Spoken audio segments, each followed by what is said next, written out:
straight up, if your parents or your family, if they have a hard time growing facial hair, then most likely you will have a hard time growing facial hair, whether you're cis or you're trans. It doesn't matter.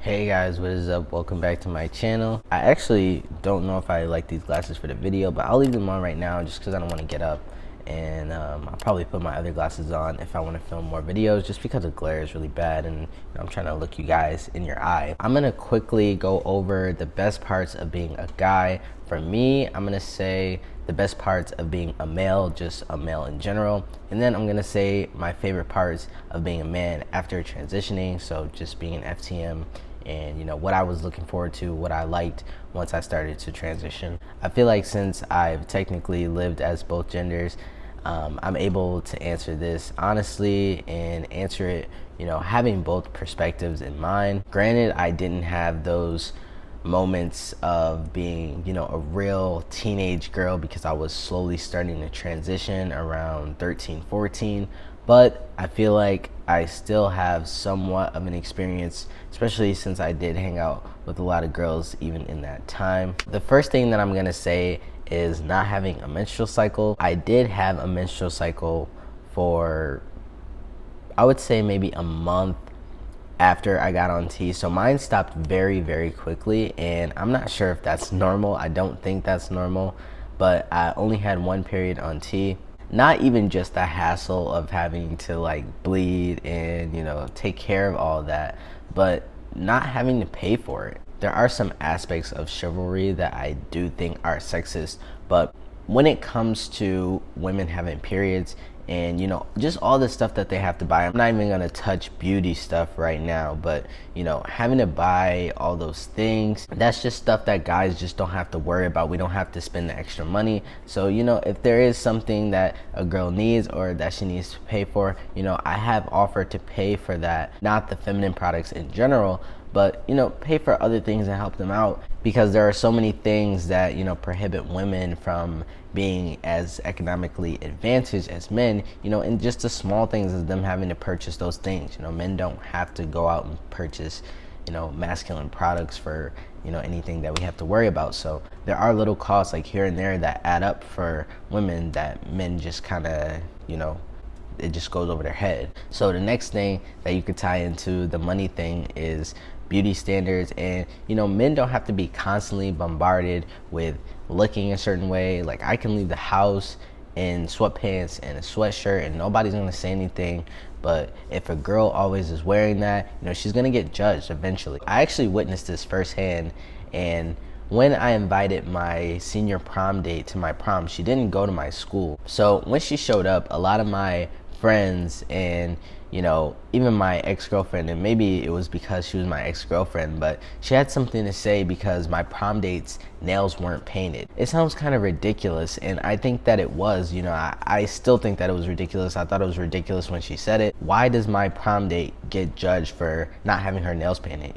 She had her hair done, she had the shoes, she had the dress, but she didn't have her nails painted, so it was a whole big deal. There was a guy actually sitting right next to me, and he had this pink tuxedo thing on, and then under it he had a Superman shirt, and everyone just thought it was funny.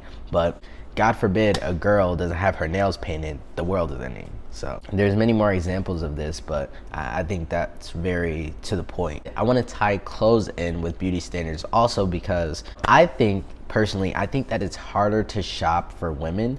And my girlfriend, she was saying, well, it's easier because men have waist length for pants, and I do think that's a little bit more complicated because women do just have the 0 through whatever number, but depending on the brand, it's going to be different. So I know when I was growing up, sometimes I was a 0, sometimes I was a 2, it depended on the brand, but that still goes for me for pants because I'm about like a 30-30, I would say. Sometimes it varies, sometimes it's a 30-31, sometimes it's a 30-32, it really depends on the brand. So I think that's pretty equal, but I just think it's overall easier to shop for men. Even still, besides the pants, it's easier to shop for men. When I started wearing male pants, I did really enjoy the pocket space, and I do think that that's an advantage of masculine clothing, because a lot of women, they just don't have pocket space, and I don't really get that. I did hear though, I'm pretty sure that it has something to do with like purses and stuff. Like if they don't have pocket space, then they'll be more inclined to get a purse. So I do think that's a little system rigging there. The next thing, the third thing, is wage gaps. I was watching a video on Jubilee, and I'm not sure what video. I think it was maybe like feminist versus non-feminist, something like that. The non-feminists basically had this argument saying that there was data behind women just not going for higher position jobs, so that's where the wage gap was. But that's not just the only truth behind it. There are places where, you know, a man and a woman will have the same job, and the man will just be paid more just automatically because they're a man. The overall hiring process, like typically a man is going to be hired before a woman. So not even just wage gaps, but, you know, just automatically just getting hired for a job or not getting hired for a job because of what you are. Somebody thinking that you're less capable because you're a girl. Another thing that I've noticed, especially being a man now and, you know, having a deeper voice and having masculine features, I don't have to demand authority in public. I want to tell you guys two examples here. So the first example was my personal experience, and I noticed that, you know, when I was in school, my last year of high school, I didn't look like a guy. I did resemble a boy, but I didn't look like a guy. I didn't look like I was graduating. A lot of people thought I was just like a little boy. They thought I was 12. They didn't believe that I was graduating because I looked so young. I noticed that there was a lot of people who didn't take me seriously. They would like laugh at me, kind of just think that I was a joke. Now I find myself, you know, being more respected by people, and, you know, if I'm talking, people will actually listen, and I don't feel that I have to fight to be heard, if you know what I mean. I don't know if it's my appearance or my voice or a combination of the two, but I do think that men are able to, you know, quiet a room faster than a woman is, or not even quiet a room, but just get the attention of people faster than a woman can. The second example I did see on, I'm pretty sure it was the same Jubilee video, and basically he said that his wife was a teacher, and one time the class was like just completely out of control and nobody would listen to her, but when she went to go get her male colleague, they all settled down. That's just showing you right there that, you know, they wasn't taking her seriously because she was a woman. Now I'm gonna get into the FTM stuff. So these are the things that I'm grateful for now that I'm pretty much fully transitioned. The first thing is obviously my voice. And like I said, you know, I wasn't really taken seriously by a lot of people, and not that I didn't completely look the part. I did look young, but I did resemble a guy. It was just my voice. My voice always threw it off. And, you know, every time I would go in public, they would always call me sir until I started to talk. And then once I said something and it was kind of like just me outing myself, then they would change their pronouns of what they were calling me. Once my voice started changing, I started, you know, not being afraid to socialize with people. I didn't want to have that many friends because I just didn't like the way my voice sounded. In class, I didn't want to raise my hand if I had a question because I was scared of, you know, people listening to my voice. And just like the voice to me, it just was really like frail, and it didn't make me comfortable. You know what I'm saying? I didn't feel grounded. I felt shaky. So I really do appreciate, you know, how my voice has progressed over the past few years. So another thing is my facial hair. There are some trans guys that will take tea and then they'll think that they're gonna get a beard, and then it ends up not happening for them. It's not anything to do with the testosterone or their testosterone levels. It's really to do with their genetics. A lot of people just don't understand this, but facial hair is strictly genetics. I have some male friends that ask me, you know, if they take testosterone, are they gonna get a beard? And how ignorant do you have to be to ask me that question when obviously I'm taking supplements to look like this, and, you know, you're obviously just looking like you do. Like straight up, if your parents or your family, if they have a hard time growing facial hair, then most likely you will have a hard time growing facial hair, whether you're cis or you're trans. It doesn't matter. I would say out of like 4 guys, so 2 trans and 2 cis that I know, the 2 cis guys are barely growing any facial hair, and the 2 trans guys are growing full beards. But it's not anything to do with our testosterone or the fact that we're taking testosterone. It's just the fact to do with those 2 cis guys, their parents or their dads don't have beards. Their dads can't grow like full beards. I had a guy ask me, I think it was either on my Instagram or my YouTube channel. They asked me, oh, what I did to like take care of my beard because it like looks nice, or maybe it's growing. I don't think it really looks that nice. I mean, maybe it's just because my hair texture is nice, but I don't do anything. I really hated to tell him that, but I didn't want to lie and say, oh, I do all this stuff. Like, I literally don't do anything to my beard. Sometimes I might condition it. Like if I'm conditioning my hair, I might just throw it on my face really quick and wash it out. But I mean, I don't do beard oil. I don't do any type of supplements. I just let it grow. Sometimes I don't even touch it for weeks.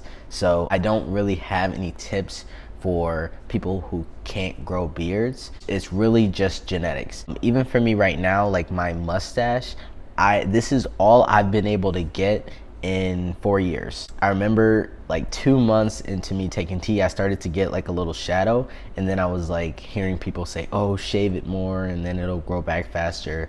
But once I shaved it, it took me forever to grow that little shadow back. So I just completely stopped shaving after that, and I haven't shaved this since 2017. So it's really genetics. My dad really doesn't have that much of a mustache either. Maybe I'll get one later on. I am starting to grow it a little bit more, but I don't really consider that like a mustache, and I haven't shaved it or anything. So, but like my beard will grow like really fast with no problem. Like I'm pretty sure that I just cut this like a month ago and it's already like fully back. It's just genes, guys. It's just genes. Another thing that I like doing is being shirtless. Just being able to be shirtless, especially as a trans person, and I wasn't able to be and I really wanted to be, and being able to like feel so free. I think that's a male privilege, because women can't just have their shirt off. It's seen as sexual or something, but men can just do it and have no problem with that. So I do like the fact that I can do that. It definitely makes me feel more masculine. And then another thing that I like is being able to build muscle. I'm not gonna say that guys are stronger, all this stuff, but it definitely is easier for me to build muscle. Like I could go to the gym for 2 days and then come out like rocked. Like, what I'm saying? I'm not gonna look like The Rock, but I am going to have like decent sized biceps. I remember when I was pre-T and I would try to work out a lot, and I wouldn't really get that far. So I was kind of discouraged, and I just didn't want to work out because I was like, I can only get to a certain point. But after I got on T, like every summer, except for this summer, like this summer was really the only summer that I really didn't get cut. I did gain like 10 pounds just for fun, just to see if I could in like 3 weeks. But I mean, I wasn't really consistent. But normally every summer since I've been on T, I've been able to get really jacked, whether that be like at home workouts. The first year that I was on T, I did at home workouts and I got like the biggest that I've ever gotten. The next 2 summers I started going to the gym. Last summer I was at the gym lifting weights. So it's very easy for me to like build muscle.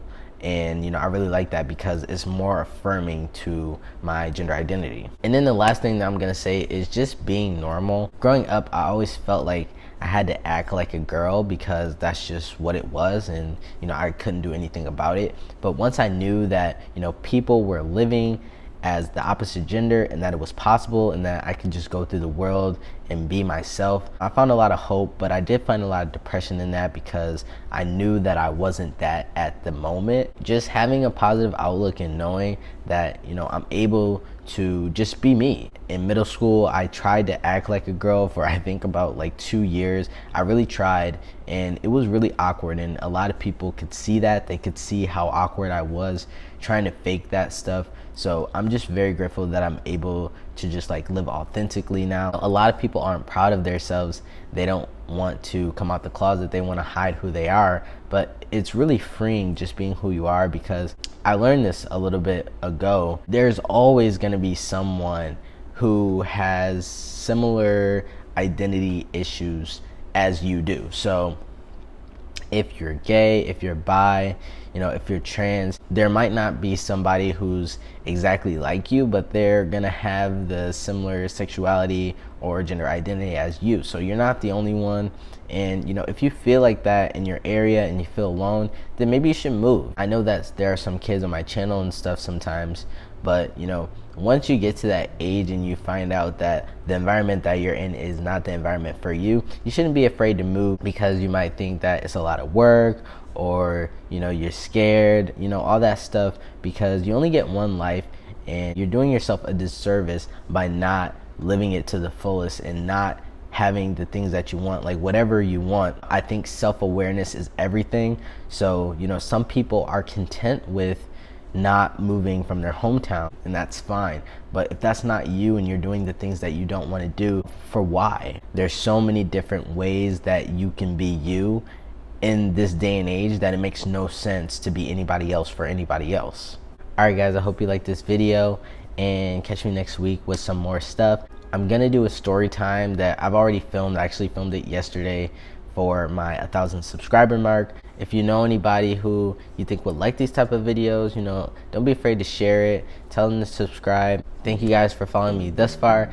I can't wait to show you guys my story time of how I got arrested, the one time that I got arrested. Have a great weekend. Stay up guys, and I'll see you next week. Peace.